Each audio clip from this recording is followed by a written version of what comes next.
कि लहरों से डरकर नौका पार नहीं होती, कोशिश करने वालों की कभी हार नहीं होती। नन्ही चींटी जब दाना लेकर चलती है, चढ़ती दीवारों पर 100 बार फिसलती है। मन का विश्वास रगों में साहस भरता है, चढ़कर गिरना गिरकर चढ़ना ना अखरता है। आखिर उसकी मेहनत बेकार नहीं होती, कोशिश करने वालों की कभी हार नहीं होती।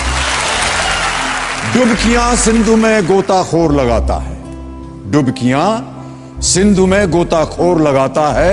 जा जाकर खाली हाथ लौट कर आता है। मिलते नहीं सहज ही मोती गहरे पानी में, मिलते नहीं सहज ही मोती गहरे पानी में। मुट्ठी उसकी खाली हर बार नहीं होती, कोशिश करने वालों की कभी हार नहीं होती। और अंतिम पद है कि असफलता एक चुनौती है, इसे